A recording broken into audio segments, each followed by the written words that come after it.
I'm Dan Rothstein. I'm the co-director of the Right Question Institute. I wanted to tell you a little bit about how we began our work. It started with an insight from parents in a low-income community in Lawrence, Massachusetts, with whom we were working on a dropout prevention program. Parents were telling my now co-director Lou Santana and I and several other people that they were not participating in the children's education because they didn't even know what to ask.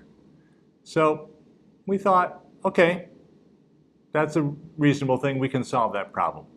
And so we gave them a list of questions, but the questions one week might have been about homework, another week about discipline, and we realized that we were creating greater dependency on us to be producing questions for them to ask. So when we finally got the key point and the really major, profound insight that they were offering, which is that not knowing what to ask can be a major obstacle, and an obstacle not only to advocating, to participating, but also to learning.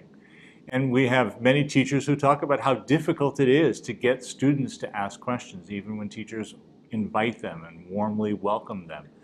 Sometimes teachers talk about it feels like I'm pulling teeth trying to get questions from students.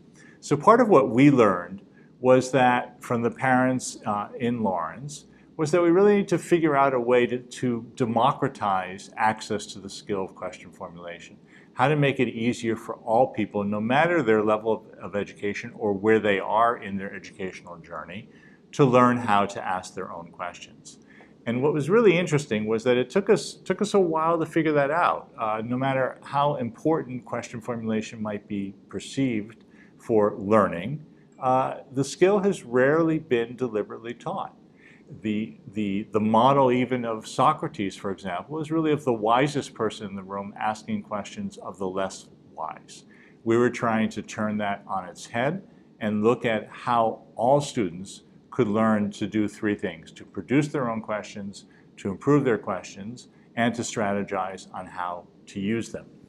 So we began that path, and we eventually arrived at a simple protocol, the question formulation technique, which allows students to do divergent thinking, convergent thinking, and metacognitive thinking in one process. And it's remarkable to see the results from that. We now have the question formulation technique being used in more than 1 million classrooms around the world. And teachers are reporting about how students are asking questions that the teachers themselves never would have thought about. The students are asking questions and now are feeling a burning desire to get the answers. They feel a real sense of ownership over those questions. And it's also really interesting when I've presented to a range of very sophisticated audiences about the question formulation technique, they've been struck by the insights of students asking questions that gave them new ways of thinking about things. One example of that is I gave a lecture at Harvard Medical School at a symposium on the science of learning. And I presented a kindergarten teacher's example where she presented a focus for student questions. We call it a question focus. And instead of asking questions of the students about a book or a picture that she was showing them, these are kindergarten students, she instead presented a picture of a mother alligator and 2 baby alligators sitting on top of the mother alligator's head. And she just asked them to ask questions about it.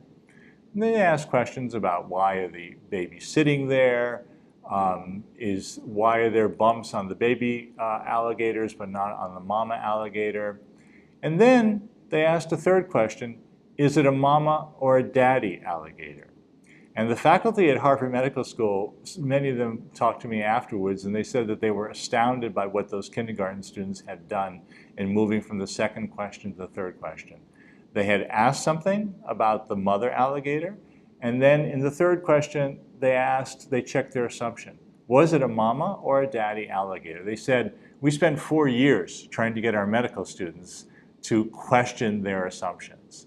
And we actually see this kind of learning and discovery going on through many levels. A 4th grade teacher in New Hampshire gave an example of a simple equation when she was about to introduce a unit on variables.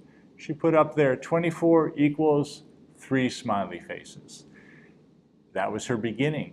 She wanted to see what the students were going to ask. It was a way to get them asking questions about content that she was going to be teaching, but also to assess where they were.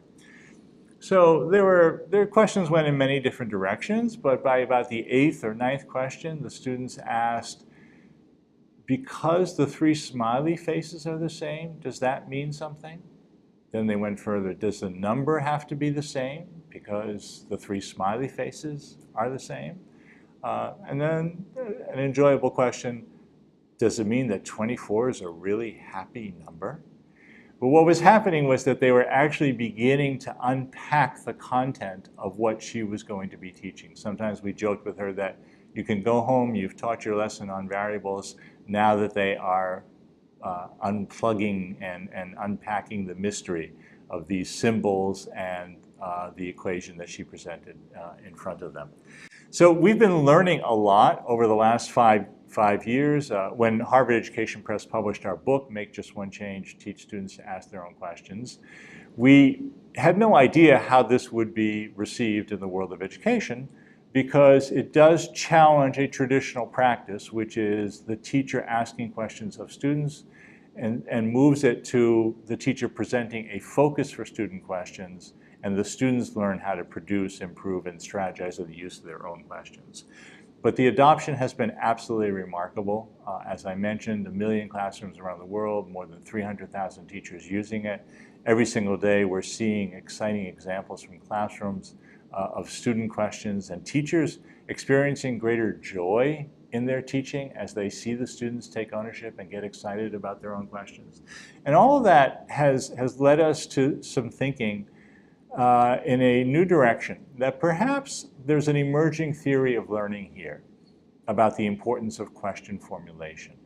And that could it be that question formulation, the process of working with one's own questions, allows one to learn in a way that is not that is different from the ways that students traditionally have been absorbing information, observing things, reading, gathering, doing research. Could there be something very powerful in the learning and working with your own questions that has not really been noticed before? And we're seeing this now because of the scale of adoption of the question formulation technique. We're seeing so many examples and teachers reporting that the students have a more nuanced understanding of a complex topic when they use the question formulation technique. They are able to unpack things that before seemed difficult and overwhelming. If students were presented with a problem that they couldn't solve, or a question or a challenge that they couldn't really figure out how to address, teachers build their capacity to ask their own questions and then turn them loose and say, okay, if you don't understand that, what questions do you want to ask? How have you asked your questions? Do you have closed-ended questions? What information are you getting from that? Do you have open-ended questions? What information are you getting from those questions? How might you change those questions and get information in a new way? And in fact, one of the discoveries of our work was, which teachers often sometimes are surprised by, is that closed-ended questions are very important for students to learn how to use them, sometimes to unpack an overwhelming open-ended question. So we've been learning an awful lot, and what we're trying to do is to pull out from that a theory of learning that is grounded in question formulation. There's new research being done about it. There's evidence coming from the field daily. We look forward to continuing to learn with teachers and with their students as they discover new worlds through their own questions.